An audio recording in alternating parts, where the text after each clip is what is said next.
Hello, welcome again. This is Fred, and today I wanted to touch on few things, to do's and what not to do at this stage of watermelon farming. I've been training you, and I've been taking you through different stages in watermelon farming, from planting or from preparing the seeds, the land itself, also till to harvesting.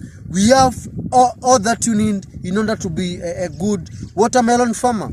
But that is not stopping me from reminding you on what to do day in, day out, because also me, when I'm in the field, I'm learning, I'm doing good new things, and it's good also to share it with you. And at this stage, as you can see, this is 50 days after planting this watermelon, and you all know it takes 70 to 75 days, and some other varieties take 60 days, but for this one takes 7 to 70 days, 75 days for it to mature.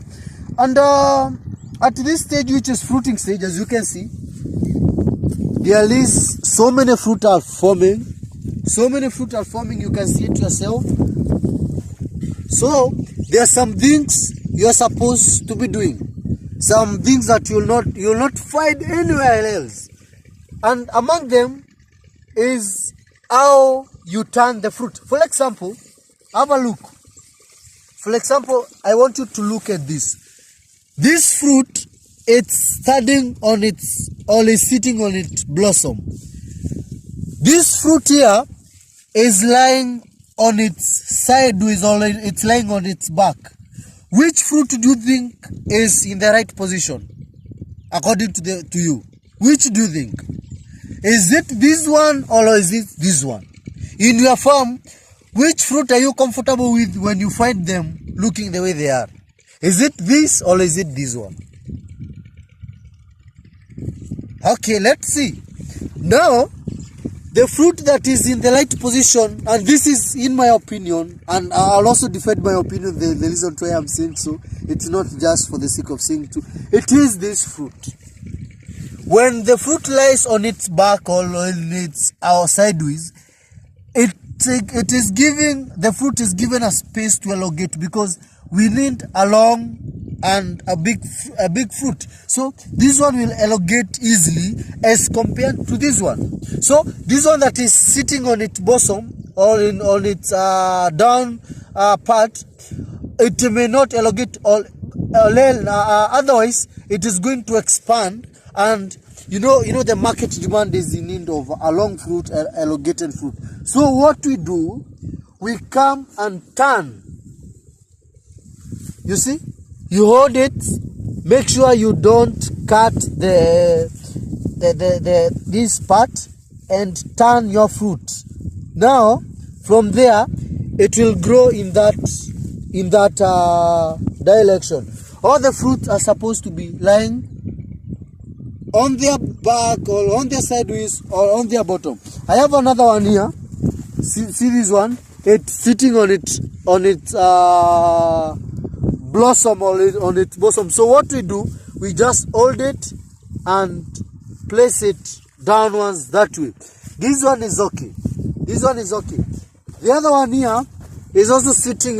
It's not sitting on the right manner, so we turn it that way. And with that, it's very comfortable. So many farmers have been asking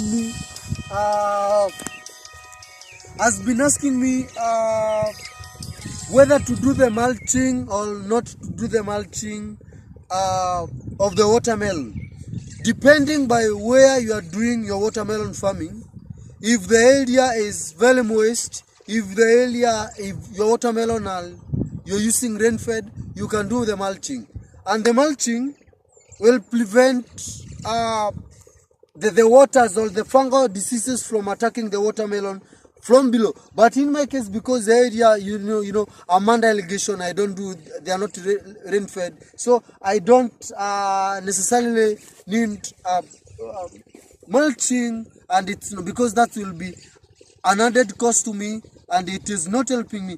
But if you find that there is something that is bothering your watermelon from the below, you can do the mulching. The issues of water, make sure you give your plant enough water. There are so many things that comes hand in hand with less water or excess watering or watermelon farming. But let's discuss about less water. When this plant gets less water, one, there will be very poor fruit development. This fruit, remember, this fruit is made of water, and like the name suggests, it's water that makes it. So this fruit, there is nowhere that this plant does not produce any water to fill in the fruit, but whatever the plant gets from the soil is what now fills the fruit, and is now what makes the fruit. When we are applying fertilizer, or when we do the chemical spray, and this plant lacks water, there will be very poor absorption of fertilizer or nutrient from the soil, and there will be very poor of chemical supply within the system, because remember we use some contact product or contact chemicals, other we use systemic chemicals. Talking of systemic, they travel from the stem to the leaves to everywhere. So for this chemical to work effectively and efficiently, water is key. So let's do good irrigation and let's give this plant enough water. At this stage, we are also bothered by so many enemies. Among them, like I've always been telling you, is red spider mite, which start from when the leaf forms, even at this stage. And because we want to protect the plant, because the journey is not yet over. You can see we have this big fruit, we have other small fruit, and at the head here, they are still flowering. They are still flowering.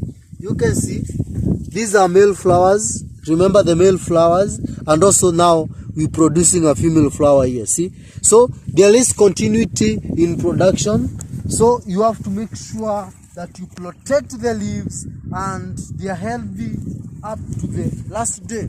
And this is brought in by the controlling pest and diseases and giving it good watering. The most bothering disease is powdery mildew and the downy mildew. Downy mildew in areas that are cold, powdery mildew in areas that are hot and dry. Like in the area that we are at the moment, powdery mildew can be a disaster. For those who are in East Africa or in countries where Syngenta companies are selling their product, Otiva is among the best products to control powdery mildew, and the Dynamic is also another good product to control red spider mite.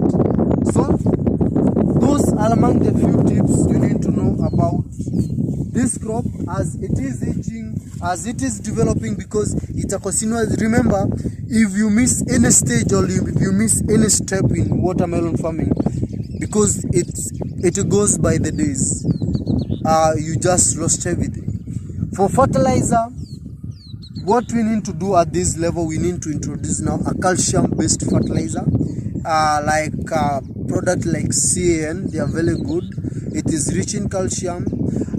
So that after this, we introduce now the potassium rich fertilizer in order to increase the fruit size and to make sure the sugar levels are raised. But at the moment, calcium is good for you for the fruit development, to make sure the cell wall of the fruit is strong. For areas that are growing the watermelon using the rain fed, it's very important to use calcium, because calcium makes the fruit very strong and also prevent the fruit from bursting. If you use continuous use of nitrogenous fertilizer at this level, is very dangerous, because the fruit may end up bursting because of high nitrogen and weak cell wall. Also, it is an issue with excess watering. Also, when doing watering, make sure you control that, so that you can prevent excess watering and make the fruit as healthy as possible. If you have not watched other episodes about watermelon farming, I have all the episodes from planting to harvesting in sequence. You can also check under the playlist watermelon investment steps. Everything is under there, and you learn all that you need. Check me on all my social medias, on Facebook at Farm with Fred, on Twitter at Farm with Fred, on Instagram at farm.withfred. TikTok, Farm with Fred, and don't forget to invite farmers to subscribe to this channel so that we can continue learning together. Bye.